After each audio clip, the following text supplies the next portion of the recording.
प्रिय विद्यार्थियों, आज हम कक्षा 9 की हिंदी पाठ्य पुस्तक में संकलित कबीरदास जी द्वारा रचित साखियाँ एवं शबद पाठ के प्रश्नोत्तर लेकर उपस्थित हैं। तो आइए सबसे पहले पाठ्य पुस्तक के प्रश्नोत्तर हम करते हैं। पहला प्रश्न पाठ्य पुस्तक में दिया है, मानसरोवर से कवि का क्या आशय है। तो यहाँ पर मानसरोवर के दो अर्थ दिए जा रहे हैं, एक शाब्दिक अर्थ और दूसरा प्रतीकार्थ। तो यहाँ मानसरोवर के दो अर्थ हैं। शाब्दिक अर्थ होगा एक पवित्र सरोवर जिसमें हंस विहार करते हैं, यानी कि एक पवित्र सरोवर है, उसे मानसरोवर का नाम दिया गया है। दूसरा जो प्रतीकार्थ है वह है पवित्र मन या मानस, यानी पवित्र मन इसका प्रतीकार्थ है। दूसरा प्रश्न है, कवि ने सच्चे प्रेमी की क्या कसौटी बताई है। तो उत्तर होगा कि कवि ने सच्चे प्रेमी की यह कसौटी बताई है कि उसका मन विकारों से दूर तथा पवित्र होता है। इस पवित्रता का असर मिलने वाले पर पड़ता है। ऐसे प्रेमी से मिलने पर मन के सारे विकार, बुराइयां, सारे पाप नष्ट हो जाते हैं। विद्यार्थियों, हमने एक साखी में पढ़ा था कि एक सच्चे प्रभु भक्त से दूसरे सच्चे प्रभु भक्त के मिलने पर उनकी समस्त बुराइयां, विष रूपी बुराइयां अमृत रूपी अच्छाइयों में बदल जाती हैं। तीसरा प्रश्न है, तीसरे दोहे में कवि ने किस प्रकार के ज्ञान को महत्व दिया है। यानी तीसरे दोहे में कवि ने किस प्रकार के ज्ञान को महत्व दिया है। तो इस दोहे में अनुभव से प्राप्त आध्यात्मिक ज्ञान को महत्व दिया गया है। तो आध्यात्मिक ज्ञान इसका उत्तर होगा। चौथा प्रश्न है कि कवि के अनुसार सच्चा संत कौन है। तो उत्तर होगा इसका कि इस संसार में सच्चा संत वही है जो जाति, धर्म, संप्रदाय आदि के भेदभाव से दूर रहता है, तर्क वितर्क, वैर विरोध और राम रहीम के चक्कर में पड़े बिना प्रभु की सच्ची भक्ति करता है। ऐसा व्यक्ति ही सच्चा संत होता है। इसका तात्पर्य है कि कवि के अनुसार सच्चा संत जो होता है वह विभिन्न प्रकार के जाति, धर्म, संप्रदाय या और दूसरे मतभेदों में पड़े बिना वह केवल उस एक प्रभु की सच्ची भक्ति करता है, वही सच्चा संत कबीर जी के अनुसार है। अगला प्रश्न है कि अंतिम दो दोहों के माध्यम से कबीर ने किस तरह की संकीर्णताओं की ओर संकेत किया है। विद्यार्थियों, सबसे पहले हमें समझना है कि संकीर्णता क्या है। संकीर्णता का मतलब है कि निम्न स्तर की मानसिकता या तुच्छ दृष्टिकोण, हीन दृष्टिकोण जो होता है वही संकीर्णता है। तो छोटी सोच भी हम जिसको हम कह सकते हैं। तो यहाँ हमारे जो दो दोहे या साखी दिए हैं उसमें कबीर जी ने निम्नलिखित संकीर्णताओं की ओर संकेत किया है। पहली संकीर्णता क्या है कि अपने अपने मत को श्रेष्ठ मानने और दूसरे के धर्म की निंदा करने की संकीर्णता। यानी कि पाठ में एक साखी या दोहा दिया है जिसमें यह बताया गया है कि कुछ लोग केवल अपने ही मत, अपने पंथ या अपने संप्रदाय और धर्म को ही श्रेष्ठ मानते हैं और सामने वाले किसी अन्य धर्म, पंथ या संप्रदाय को वो हीन दृष्टि से देखते हैं। तो यह उनकी संकीर्ण मानसिकता है, यह उनकी ओछी मानसिकता है, यह तुच्छ दृष्टिकोण है। तो यह संकीर्णता बताई। दूसरी जो संकीर्णता है वो अंतिम साखी में बताई है जिसमें कहा गया है कि ऊंचे कुल के अहंकार में जीने की संकीर्णता। यानी कुछ लोग ऊंचे कुल में जन्म लेते हैं लेकिन उनके कर्म अच्छे नहीं होते, लेकिन फिर भी उनमें अहंकार होता है कि उन्होंने ऊंचे कुल में, ऊंचे खानदान या वंश में जन्म लिया, जो कि गलत है। तो यह भी तुच्छ दृष्टिकोण को प्रतिपादित करता है। अगला प्रश्न है, किसी भी व्यक्ति की पहचान उसके कुल से होती है या उसके कर्मों से। तर्क सहित उत्तर दीजिए। तो उत्तर होगा कि किसी भी व्यक्ति की पहचान उसके कर्म से होती है, कुल से नहीं। कोई व्यक्ति यदि ऊंचे कुल में जन्म लेकर बुरे कर्म करता है तो वह निंदनीय होता है, यानी समाज उसकी हमेशा निंदा करता है। इसके विपरीत यदि साधारण परिवार में जन्म लेकर कोई व्यक्ति अच्छे कर्म करता है तो समाज में आदरणीय बन जाता है। सूरदास, कबीर, तुलसीदास और अनेकानेक ऋषि मुनि जो साधारण से परिवार में जन्मे पर अपने अच्छे कर्मों से आदरणीय बन गए। इसके विपरीत कंस, दुर्योधन, रावण आदि बुरे कर्मों के कारण निंदनीय हो गए। तो हमने देखा कि केवल ऊंचे कुल में जन्म लेना ही आदर प्राप्त करने के लिए पर्याप्त नहीं है। व्यक्ति निम्न परिवार या साधारण परिवार में जन्म लेकर भी अपने आप को समाज में श्रेष्ठ पदवी दिला सकता है। अगला प्रश्न है कि मनुष्य ईश्वर को कहाँ कहाँ ढूंढता फिरता है। तो उत्तर होगा, ये जो हमने देखा कि पाठ में हमने एक शब्द पढ़ा था जिसे हम पद भी कहेंगे कबीरदास जी द्वारा, उसमें से यह प्रश्न पूछा है। तो प्रश्न का उत्तर होगा कि मनुष्य अपने धर्म, संप्रदाय और सोच विचार के अनुसार ईश्वर को मंदिर, मस्जिद, काबा, कैलाश जैसे पूजा स्थलों और धार्मिक स्थानों पर खोजता है। ईश्वर को पाने के लिए कुछ लोग योग साधना करते हैं, तो कुछ सांसारिकता से दूर होकर सन्यासी, बैरागी बन जाते हैं और इन क्रियाओं के माध्यम से ईश्वर को पाने का प्रयास करते हैं। तो हमने देखा था शब्द में कवि ने विभिन्न बातें बताई थी।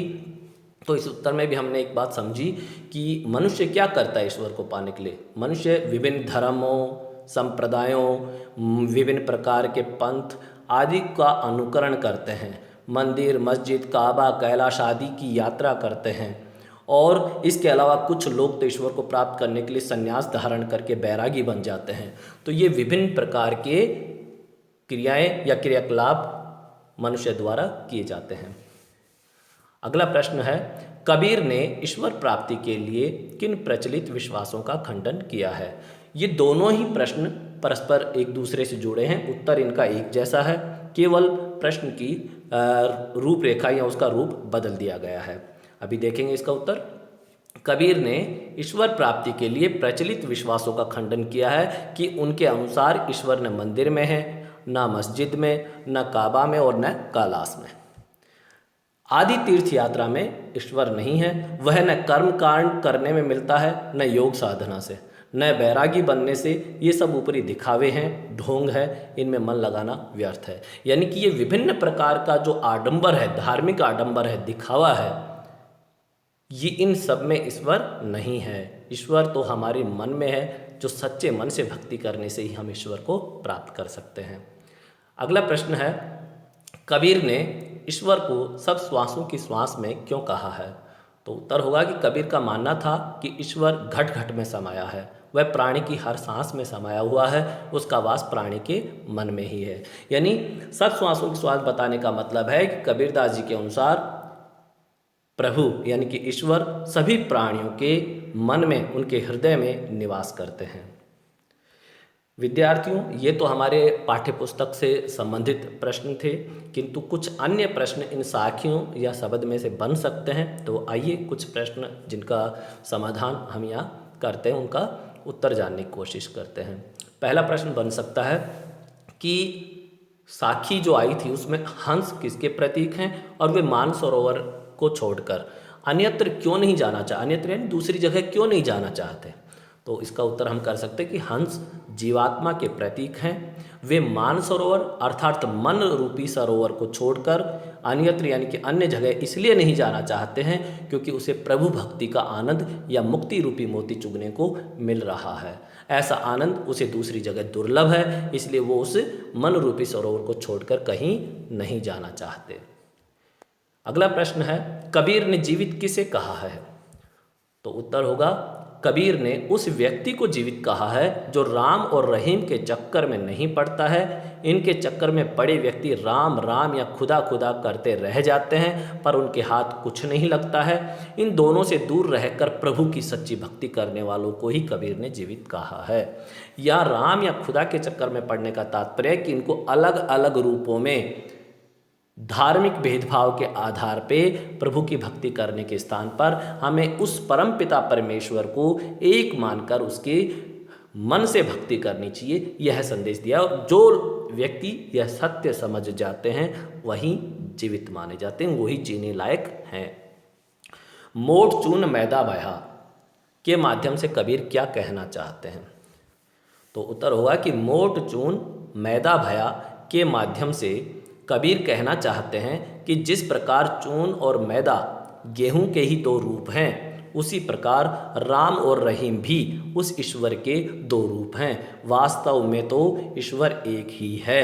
यानी जिस तरह से गेहूं को पीसने से आटा बनता है, चून बनता है, मोटा चून बनता है और उसको और ज़्यादा बारीक करने से मैदा बन जाता है, ठीक वैसे ही ईश्वर भी एक है।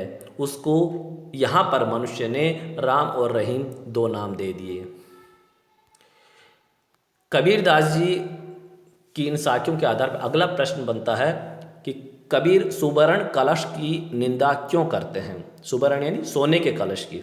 तो उत्तर होगा कि कबीर सुवर्ण कलश यानी सोने के कलश की निंदा इसलिए करते हैं क्योंकि कलश तो बहुत महंगा है यानी सोने का है, परंतु उसमें रखी सुरा यानी कि मदिरा अर्थात शराब व्यक्ति के लिए हर तरह से हानिकारक है।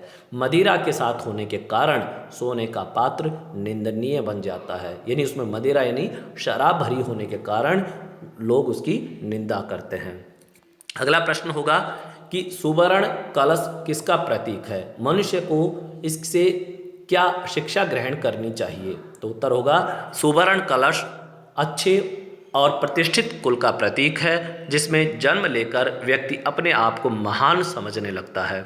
व्यक्ति तभी महान बनता है जब उसके कर्म भी महान हों।